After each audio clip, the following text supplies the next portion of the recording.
Shanto, the Lord in true sense, শান্ত মঞ্চে আপনার পুরস্কার পেয়ে যাবেন। ক্রিকেটের 3 ফরম্যাটের কাপ্তান শান্তর ইশারায় চলে অন্য টাইগাররা। প্রশ্ন জাগতেই পারে, শান্ত কার ইশারায় চলেন? অফ দ্য ফিল্ডে ক্রিকেটের বাইরের জীবনে স্ত্রী সাবরিনা সুলতানা রত্নাই শান্তর অধিনায়ক, বলা যায় হোম মিনিস্টার। বাংলাদেশ ক্রীড়া লেখক সমিতি বিএসপি এর 2023 সালে সেরা ক্রিকেটারের খেতাব উঠে শান্তর হাতে। স্বামীর বিশেষ মুহূর্তটা ভবিষ্যতে বারবার দেখতে রত্না রমন চেষ্টা।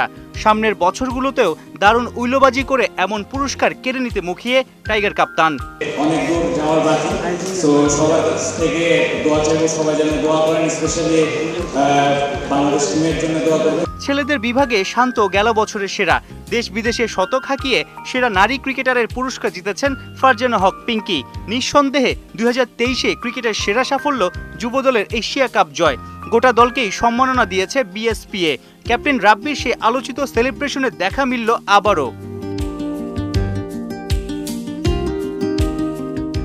সেরা ক্রিকেটারের ট্যাগ শান্তর কাঁধে। যদিও পপুলার চয়েসের পুরস্কার গেছে ফুটবলার মোরসালিনের হাতে, আর সবচেয়ে বড় পুরস্কার গেল বছরের সেরা ক্রীড়াবিদের লড়াইয়ে শান্তকে ডিঙিয়েছেন দ্রুততম বানব ইমরানুর রহমান। শান্ত ভাই ইজ এ অ্যামেজিং ক্রিকেটার, আমি তাইলে অলসো কংগ্রাচুলেট দিতাম, তাইলে ভালো পারফরমেন্স করছেন। রাকিব ভাই ফুটবলে অফকোর্স সাথে এই জন্য ভালো খেলছিল। সামনে যদি আমার খেলা বাড়াইতে পারি অলিম্পিকে, South Championship, South Games, Asian ইনডোরে, ইনশাল্লাহ আমার মোটিভেট করে তো আরো ভালো করে ভালো। ক্রিকেটের অধিনায়ককে পেছনে ফেলেছেন অ্যাথলেটিক্সের একজন।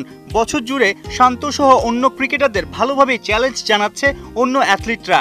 লড়াইটা কিভাবে দেখছেন ক্রিকেটের সাবেক অধিনায়ক ও সাবেক নির্বাচক হাবিবুল বাশার? আমরা যেই স্পোর্টসে খেলি, cricket, football, hockey, badminton, athletics, যখন দেশের হয়ে আমরা রিপ্রেজেন্ট করি, it's about country, it's about Bangladesh. বাংলাদেশের হয়ে যে একটা পদক জেতা যতখানি ইম্পর্টেন্ট, বাংলাদেশের হয়ে একটা টেস্ট ম্যাচ জেতাও কিন্তু সেম ইম্পর্টেন্ট। সো আমার কাছে মনে হয় এরকম কিছু, আমার কাছে মনে হয় বরং আরও ভালো, আরও চ্যালেঞ্জিং। আমাদের ক্রিকেটাররা নিজেদেরকে আরও উদ্বুদ্ধ করবেন এখান থেকে, আরও চ্যালেঞ্জ অনুভব করবে, যেটা খুব ইম্পর্টেন্ট। আমার যে সব স্পোর্টস যখন একসাথে হয় তখন দেশের ক্রীড়াঙ্গনটা এগিয়ে যায়, যেটা বেশি ইম্পর্টেন্ট বলে আমার কাছে মনে হয়। পুরস্কারের ফাঁকে ফাঁকে বিভিন্ন ডিসিপ্লিনের খেলোয়াড়রা গান আর নাচের প্রতিভা দেখিয়েছেন দারুণভাবে।